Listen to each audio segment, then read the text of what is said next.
Bismillahirrahmanirrahim. Assalamualaikum warahmatullahi wabarakatuh. Hamdan wa syukranillah.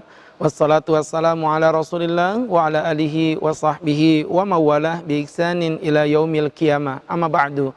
Sahabat-sahabatku dimanapun kau berada, Masya Allah, Ramadan telah tiba. Yang kita nanti pun telah tiba. Kebahagiaan pun harusnya sudah ada di dalam hati kita semua.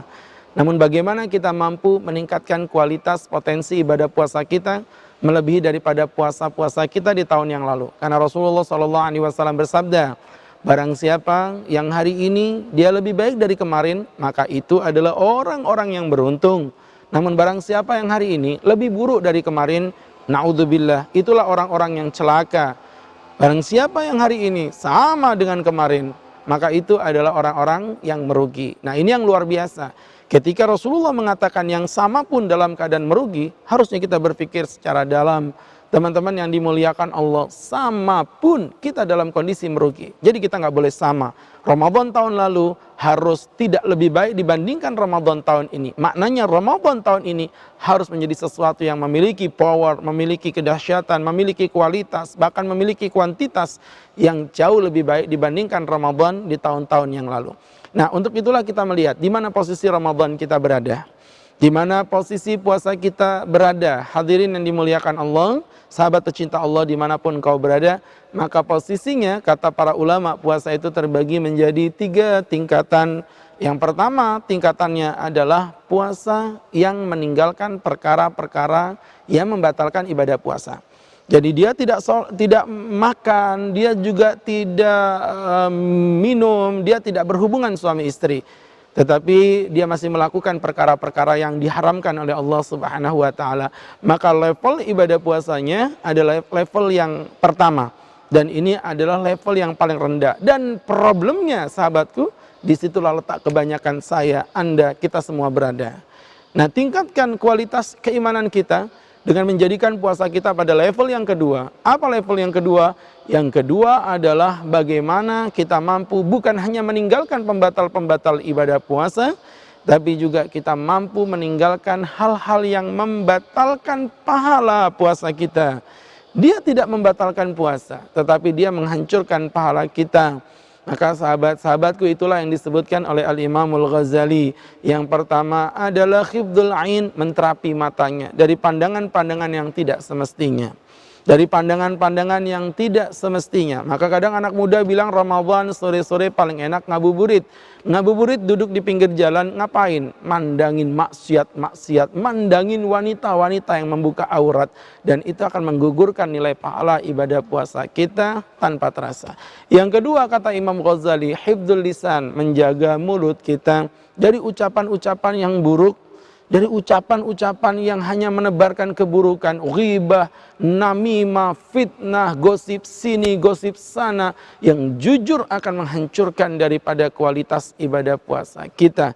Kemudian yang ketiga adalah hifdzul udhun, menjaga daripada telinga kita dari pendengaran-pendengaran yang dosa. Pak Ustadz, saya nggak pernah gosip, cakep ya. Cuman Pak Ustadz, saya pendengar setia saja. Oh, sama saja. Ibadah puasanya mendengarkan ghibah, mendengarkan infotainment, dan lain sebagainya akan menggugurkan nilai kandungan puasa kita. Kemudian sahabatku yang dirahmati Allah, yang keempat adalah hifdzul galbi.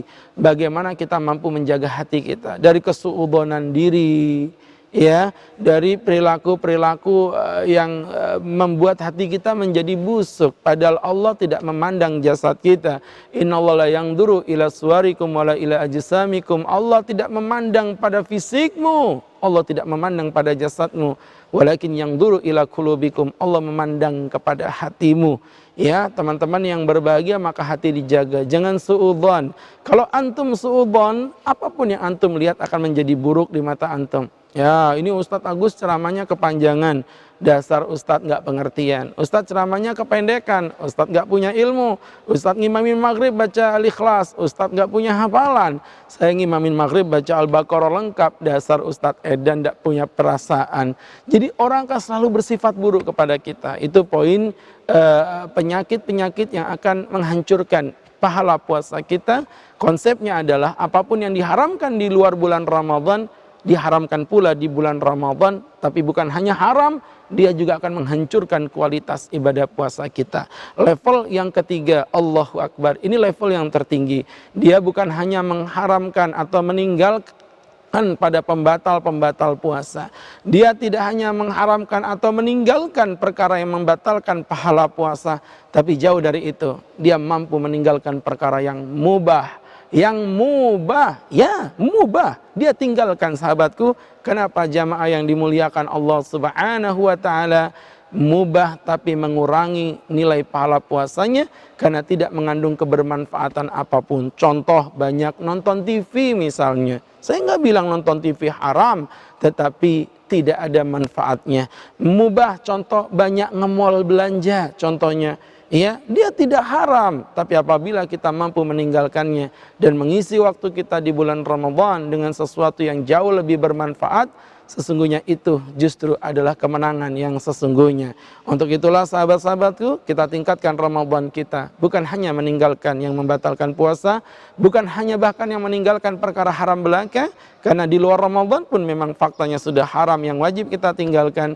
Dan yang ketiga, ini yang paling dahsyat. Antum wajib meninggalkan perkara-perkara yang mubah, yang tidak memberi nilai manfaat untuk kita. Sehingga puasa kita benar-benar memiliki kualitas, memiliki kredibilitas, sehingga Allah tersenyum dan kelak menyambut kita di pintu Babur Rayyan di surga, menyambut bersama orang-orang yang berpuasa. Semoga Allah berkahi kita, pintu Rayyan menantimu, menantiku, dan kita semua akan mencicipi indahnya pintu itu atas kesuksesan ibadah puasa kita. Billahi taufik wal hidayah. Assalamualaikum warahmatullahi wabarakatuh.